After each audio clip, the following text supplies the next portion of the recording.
LSU over the weekend falls to Alabama in a very tough game for LSU, as this one did not work out. 42-28 as Jaden Daniels was knocked out of the game on a pretty vicious hit by Dallas Turner that we'll talk a little bit here about as we move on. But being in that game Saturday night, having a chance to make it down to Bryant-Denny Stadium, you could see very early on that LSU defensively was in some trouble. We mentioned the opening drive. LSU was able to get off the field. And surprisingly, the Tigers win the toss and defer to the second half, which I thought was a very bold move, just knowing the firepower that you had on offense and knowing the struggles that you had gone through on defense. But nonetheless, you roll your defense out there on the opening drive of a very rowdy and raucous atmosphere. LSU is able to get off the field and strike offensively. You could not have scripted a better start for LSU.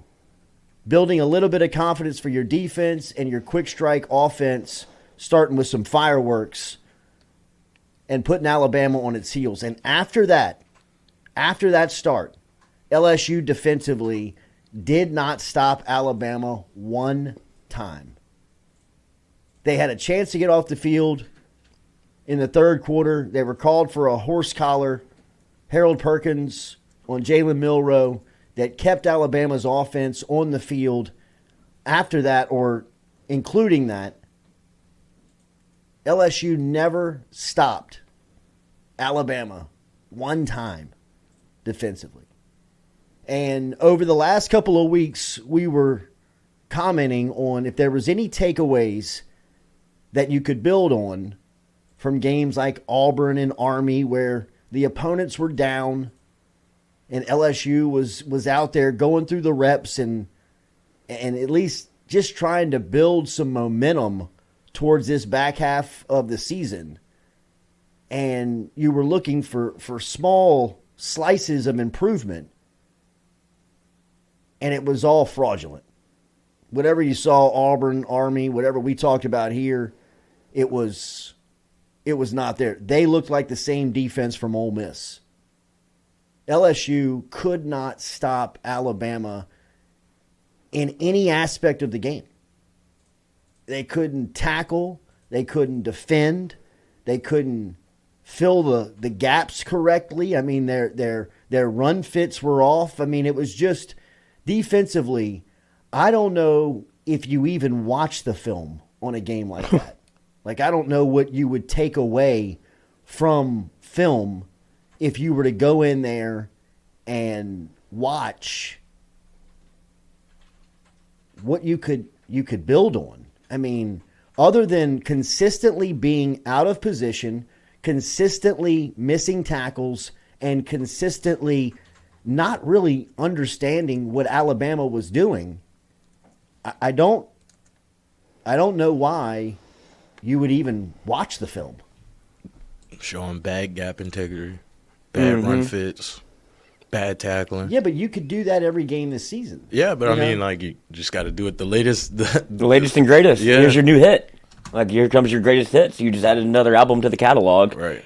And if there's any, it's the one thing that LSU has, it's been their make or break on defense is what they've done on third downs. And you give up 11 of 14 conversion rate on third down to Alabama. You're not going to, if you can't get off the field, you're not going to stop anybody.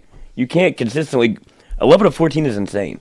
Yeah. Like, you have to almost try on third down to not get off the field. That offense is very insane. That doesn't have, like, they don't have an identity yet. And you knew that you were going to get a healthy Milroe that was going to want to run the football. But to know that was going to be the plan, and they still did it, and you just, I guess, raise your hands and go, well, hopefully the offense can keep up. And then you lose your quarterback for an entire quarter, and there you are, down 2 scores. Well, and, you know, the biggest thing that has haunted LSU, especially on the defensive side this year, has been their inability to adjust inside the game. I mean, there has not been any in-game adjustments. It was very obvious early on in the game that LSU was trying to cover up their defensive backs, right? I mean, they were over the top helping. They were making sure nothing was getting behind them. They were trying to take away the deep ball.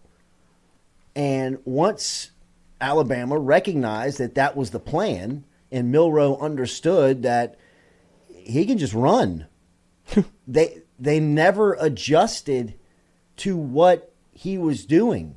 And I mean, we can talk defensive backfield, and we can talk about the inexperience, but for the most part, those guys played okay. You know, I mean, good enough for you to be able to put together a plan and try and compete on that side.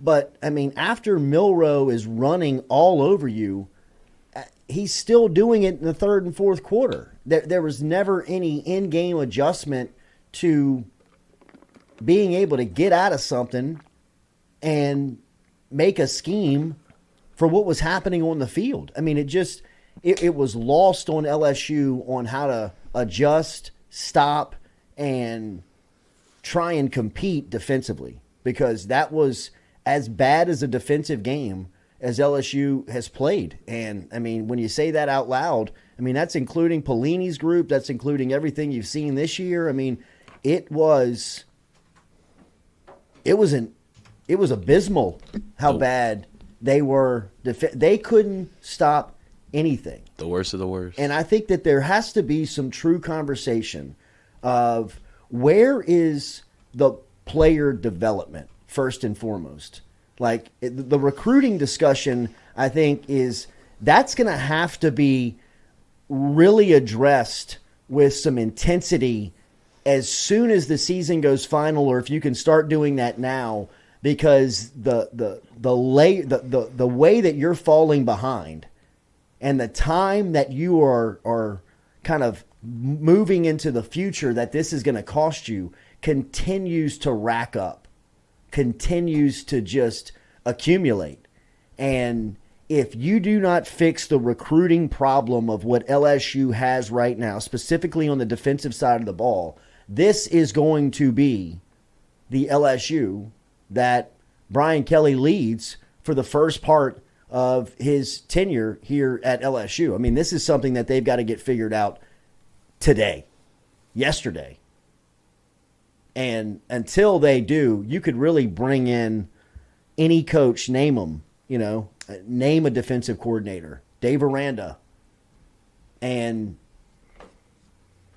he's not going to be able to fix ultimately how bad they are on the field until they improve and commit to the personnel issues that they have. They are far behind Alabama, Georgia, these teams that we regularly compare LSU to from a program standpoint. It's just a different class when you're talking about those heavyweights right now. And LSU must address that in recruiting. As far as the on the field development goes, I mean, there's still players out there that you can evaluate. Yes, sure, there's some that, look, they may not deserve to be playing in the SEC, much less LSU. So, I mean, I think our eyeballs tell us, kind of who fits, who doesn't. But there's still guys out there that you can win with. And in those guys, sincerely, you have to ask, where is the player development? I have never seen a intent of a coach to regress a player like LSU has done to Harold Perkins. And I think Perkins played really good on Saturday night. And what's happening to Perkins is that they're just putting him in this position, and he's got to go out there and he's got to play, right? And he's just, cream rises to the top. I mean, at some point, the best players are going to stand out, and he's one of the best players on the field. But he's so out of position. He's so ineffective to the game on what he could be. It really is. It's tough to explain. It's hard to fathom how they've taken one of college football's great players and put him out of position like Matt House and his defensive staff have done to Harold Perkins. And you could argue, well, it's a lack of personnel. Yeah, it could be, but I still think traveling to Tuscaloosa and getting beat by a quarterback who's running all over the place and Whit Weeks stands and watches that game, that's a fireable offense. That's insubordination. That is, I'm not doing my job to the best of its ability. I am leaving things on the table that could help the performance of the operation. And those are things that I just do not understand and will continue to pound the table and bark into the microphone as long as LSU did it. I couldn't do it when Les Miles was leading LSU. I had bosses at the time where we had LSU contracts that would regulate what we said. And probably it was a good thing because I didn't understand the power of the microphone at the time and probably would have said a lot of stuff that would have gotten me in a lot of trouble. But now, understanding the professional part of the job, but realizing that you got to call it like you see it. I mean, what LSU has done defensively in the lack of player development, the lack in ability to close in recruiting, and then when they get here, they don't play them. They don't play them. Is inexplicable. Like, to me, it's insubordination. Everybody involved with it should be out. Seriously. I mean, how in the world do you go and get Whit Weeks, see him perform the way he did earlier in the season? He was trending to be the leading tackler on the team for the year if they'd have played him. And I'm not saying that that was the remedy on it. I'm just saying that you had to see enough early on against teams like Mississippi State, Ole Miss, Arkansas, that leads you to believe like, hey, when we get down to Alabama, Florida, and Texas A&M, he's going to have to log some reps. He may not be the starter. He may not play the majority of the time. But when you get out there and Jalen Milroe's just dicing you up, I mean, like, just how much more do you have to see? Like, put the guy that can run out there one time. Tell him to spy number 4. Let's just see what happens. Put Petey on defense. Remember the Titans. Like, just see if you can do it. Because at some point, you're right. Like, and I think you saw Omar Speights play a lot, and you've seen him be the starter because it seemed like he was helping with the lineman assignment and was getting people in position. And we said this yesterday. Whit Weeks was, like, unabashedly saying, I don't know really what I'm doing out here. But when you simplify it to what they were supposed to do, go follow 4, everything else kind of gets thrown to the side. And Speights was obviously the guy that they put in instead of Weeks. But like you said, if whenever they are rushing for 6 rushing touchdowns, all of which came on the ground, like every touchdown they scored was a rushing touchdown, and you have one quarterback doing it to you for 4 touchdowns, like at some point, maybe give Weeks a shot. You know, like what could go worse? Like what could go wrong? I don't. Like you just would like to see at least, okay, let's change something. I don't understand it. I don't understand how maybe you get a snap. Your job is to put the team in the best situation to win, and you can watch what's happening to LSU and not at least try to adjust to stop it.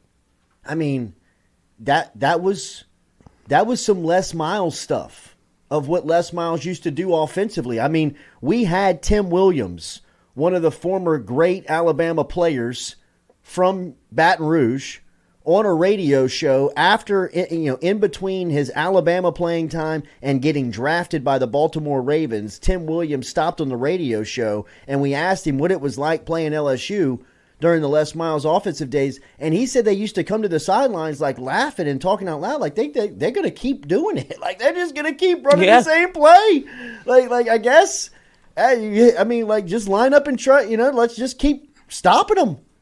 There has to be the same sentiment, except now it's on the defensive side, where the offensive coordinator and the offensive players have to come back and be like, they're still doing the same thing they were doing in the first quarter. I mean, like they're doing the same thing that when we were killing them 3 quarters ago, they're still doing it. Like there's no adjustment, there's no new player, there's no what are you doing? Like, what do you do? Right? I mean, again, there's no profession that tells you they work harder and more than coaching. I would have an argument with watching LSU's defense. What do you do? Where is the work? Where's the adjustments? Where's the preparation? You didn't think Jalen Milroe was going to run? You didn't watch the Ole Miss tape of Alabama? The last time they played an offense that they were threatened by, that they knew they couldn't keep up with? That's the last time Jalen Milroe ran. That's the last time they played ball control, clock control, keep away. 16 carries. You don't think that they were going to do that to the number one team offense in the country? And try and keep them off the field? Especially when they come out striking and nobody says anything? Like nobody, hey, don't worry about protecting the back end. They're not throwing the ball deep right now. They're cutting you up throwing the ball. Bring everybody up. Put a spy on Milroe. Make sure he can't run. Well, they might hit us over the top. Make him do it. Like, if he does it, then adjust again. Like, that's the game within the game. It's crazy that we're, like, talking about it in an explanation type scenario, but when you watch LSU play, it's like, did you talk during the game? Are the headsets on? What's being discussed? Did anybody at any time say, hey, the quarterback's killing us running the ball, maybe we should adjust and get out of it? Is Weeks here? I mean, does anybody see 40? Yeah, he's right here. Well, put him in the game. One time, like one series, see what happens. Hey, Weeks just got shoved back to the goal line from the 30. He's out of place, can't see it. Good, get him out. But at least you know. You know what I mean? Like, at least you know he wasn't ready for the stage. Or, hey, Whit Weeks is in there. He's performing like he did 4 weeks ago when he looked like the best player on defense, and we got a shot now. Milroe's not cutting you up like he was the first 3 quarters. I don't know, man. You know, like, LSU is so far behind defensively that. What could he do? Like, yeah, I don't. You can go get Aranda. You can go get Belichick. You can go name them. Name the top defensive mind on the market right now. And Brian Kelly has done this before. I mean, Brian Kelly is a guy that hired Clark Lee as a defensive coordinator. He's a guy that's hired Mike Elko as a defensive coordinator. He's a guy that's hired Marcus Freeman as a defensive coordinator. He understands what good defense looks like. I mean, Lee, the head coach now at Vanderbilt, Elko, the head coach and hottest name and one of the hottest names in coaching at Duke, and Freeman's the head coach at Notre Dame. So he knows what good defense looks like. To the contrary, he's got to know what bad defense looks like, right? Because this is the worst LSU defense I can recall. See, at least in 20 with Pelini, there were some, like, they were trying to improve. They were plug and play and pull and pushing, you know, like just trying, keeping the pushing different buttons. strategies, yeah. Right? yeah. Like, I mean, like, look, you know it's no good, but just trying to get back with every, you know what I mean? Like, We're trying something else. I mean, every single week you show up, you unload the bus, and it's the same product. It's the same people. It's the same scheme. It's like, hey, this doesn't work. It doesn't work. It doesn't work. Do something else. Your offense was hitting Alabama for 10 yards per play. And it didn't matter. Because your defense is historically bad. LaMarcus Gayton makes a good point in the chat. Sage Ryan was turning his whole body around on out routes. Like not backpedaling and driving on that route. He is backpedaling, Chasing. turning